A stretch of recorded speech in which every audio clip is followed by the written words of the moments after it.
안녕하십니까. 어, 초보 유튜버 분들이 유튜버를 하시다 보면 알고리즘이란 단어가 많이 나옵니다. 이 알고리즘은 저도 처음엔 몰라요. 지금도 모릅니다만, 알고리즘은 쉽게 얘기해서 2세돌 구단하고 그 알파고라는 게 있었습니다. 2세돌 구단이 되면 알파고는 그것을 분석해서 어디다 놓아야 할지를 알려주는 기계장치? 그런 거 비슷한 거죠. 그래서 이 알고리즘도요,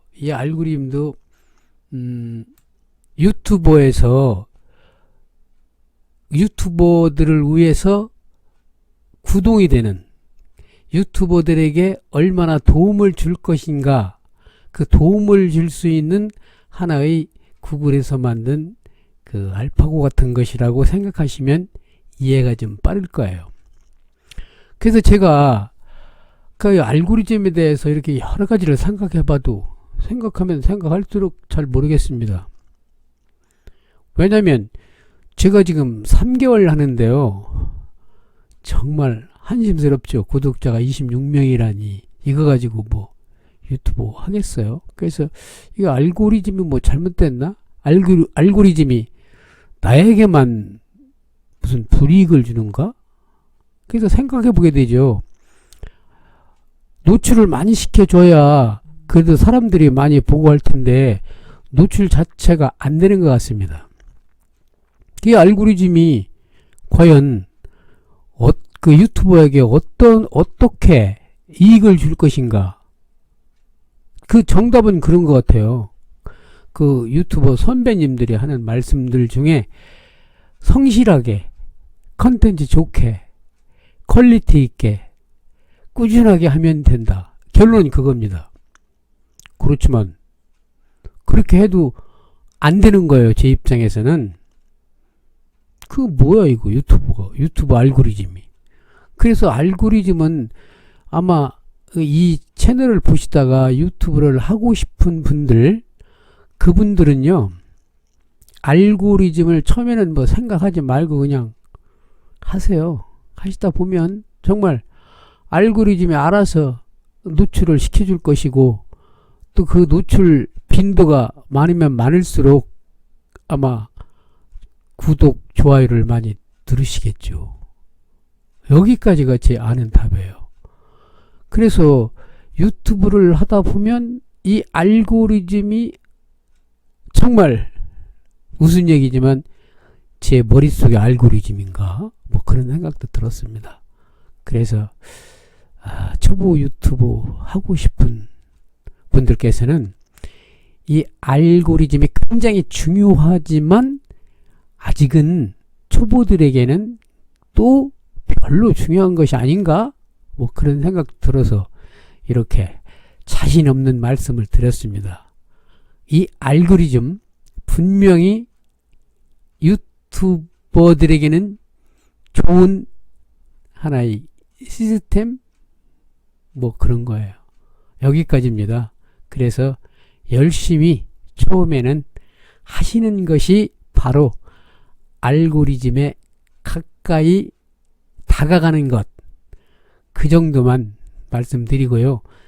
더 알게 되면, 때가 되면 또 한 번 알고리즘을 나름대로 비비빵빵히 분석해서 여러분들께 올려드리겠습니다. 네.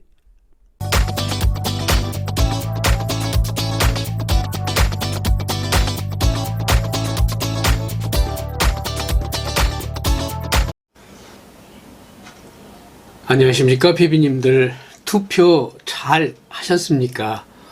정말 귀중한 한 표를 던져주신 비비님들 존경합니다.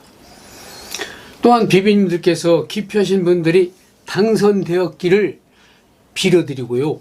아니면 낙선하신 후보님들과 기표자 여러분들께도 위로의 말씀을 드립니다. 그러나 똑같은 한 마음은, 나라가 잘 되기를 위한 마음은 둘이 아니고 하나라는 사실입니다. 비비님들, 비록 투표는 끝났지만 오늘은 우리는 왜 어리석은 투표를 하는가의 저자 리처드 샹크먼님께서 쓰신 책을 중심으로 몇 말씀 올리고 결과를 지켜보셨을 비비님들께 진정한 투표는 무엇인가를 아는 시간으로 책을 리뷰하겠습니다. 선거 광풍이 휩쓸고 간 자리에는 언제나 위대한 선택을 한 국민과 아쉽게도 그런 선택을 한 국민, 딱 두 종류의 국민이 있을 뿐입니다. 지지 후보를 당선시킨 당은 기세 등등하게 선견 지명을 자랑하고 선거에서 패배한 당은 침묵하면서도 국가의 미래와 자신들의 앞날을 걱정하고 계시겠죠. 그러나 시간은 언제나 그를 뽑지 않은 사람들의 편입니다. 다시 말씀드리면요, 내가 찍은 후보가 낙선됐지만 앞으로의 시간과 역사는 떨어진 사람을 뽑은 사람들의 편이란 말씀입니다. 조금 깊게 생각하셔야 될 것 같은데요. 왜냐하면 당선자는 갈수록 이해할 수 없는 자기들만의 행보를 보이기 시작합니다. 아니, 틀림없습니다. 그런 행동이나 정책을 막 들고 나와서 안 찍은 사람들이 심기를 막 긁어놓기도 하거든요. 그게 야당하는 사람들이 심리적 변화라고 말씀을 올립니다. 그러니까 항상 야당은 여당이 하는 것을 막 반대하는 것이죠. 그건 뭐 우리나라뿐이 아니고 세계적인 추세입니다. 승리한 여당은요, 자기들이 정책이 비상식적인 정책이든 아니든 국민들이 미뤄졌으니까 강행하게 되는 것입니다. 이 일은요, 역사 이래 그런 굴레를 겪어왔다는 겁니다. 어쩜 자신들은요, 지지한 유권자 집단을 배반하는 일도 서슴지 않는 경우가 비일비재합니다. 이쯤 되면 그를 지지했던 사람들은 자신이 판단이 틀린 게 아니었는지 반문할 수밖에 없지만 다 그런 순차적인 시간의 변화입니다. 그리하여 국민의 위대한 선택이 점차 치명적인 선택이었음이 드러나기 시작하는 경우도 있습니다. 여당이 폭주를 하게 될 경우에요. 그를 반대했던 진영은 다시 반격의 기회를 막 노리고 집요하게 그 수권의 칼날을 막 갈고 4년 동안 있는 거 아니겠습니까? 대의민주주의를 통한 선거 정치는 항상요, 이런 과정의 무한한 반복이었습니다. 세계 역사도 그래요, 다. 우리나라뿐이 아닙니다, 이건. 그 과정에서 국민들은 정치인들의 그 무능과 배신만을 막 얘기하고 그 비판의 칼날을 막 스스로에게 자기가 잘못했다는 거 아니고 그 사람들에게 막 돌립니다. 결국 자신들이 뽑아놓고 후회를 한다는 얘기죠. 그러나 그들은 뽑은 것은 과연 누굽니까? 일반적인 사람이라면 정치인을 용하면서 스스로 약간을 캥기는 느낌을 받겠죠. 나 괜히 그 사람 뽑았어. 이렇게. 이럴 줄 알았으면 후회하는 거죠. 선택의 책임에서 자유로울 수 있는 사람은 없습니다. 그것이 일반인들의 반응이고요. 그렇지만 유권자 책임을 드러내놓고 말하는 사람은 또 아무도 없어요. 우리는 왜 어리석은 투표를 하는가? 이 저자 리처드 쉔크먼은 유권자로서의 국민은 늘 그러지도 않았지만 늘 옳지도 않았음을 말합니다. 그 책에서는요. 그리고 국민의 현명한 판단을 가로막는 수많은 우민화 장치, 언론 막 조작, 감정 호소하기, 우리 내부의 그 편향성, 그런 것들이 그 법람 속에서 어떻게 현명한 유권자의 시대를 열어가야 할지 저자는 그것을 막 호소하는 거죠.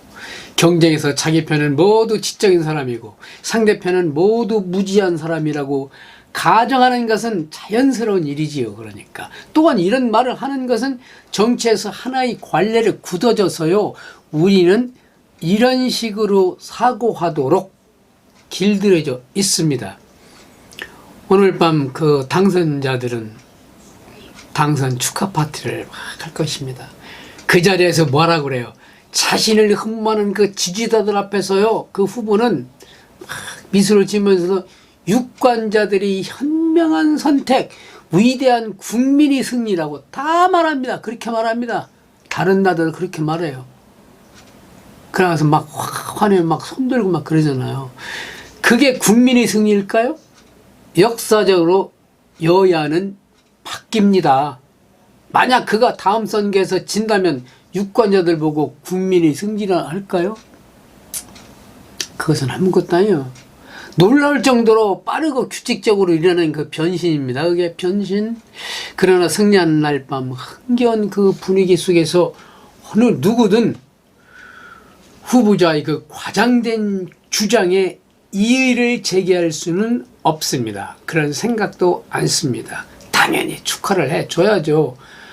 영광의 순간이 온 것은 후보자나 자신의 지성의 표시라고 생각하는 것은 맞아요. 내가 훌륭했다. 나도 이 사람 찍어서 당선되니까 나도 훌륭한 사람이야. 이렇게. 비비님들 이제 마음 차분하게 가라앉히시고 종점에 와 있는 코로나를 잘 정리하고 이제는 경제 살리기에 매진하셔야 됩니다. 비비님들.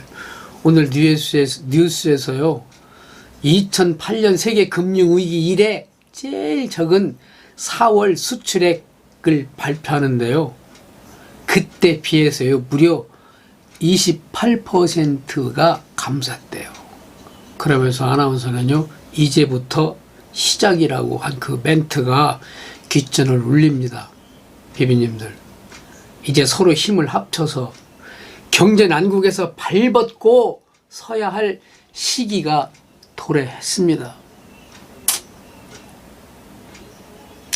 당선자, 낙선자, 그리고 여야 할 것 없이 이제 우리나라를 굳건히 세우는 길에 힘을 합치시길 간곡히 바라면서요. 당선자들께 축하를 보내드리고 낙선자들께는 다음에 기약하시라고 의료의 말씀을 올리면서 구독, 좋아요 좀 부탁드리고요. 지금까지 비비빵빵 채널이었습니다. 감사합니다.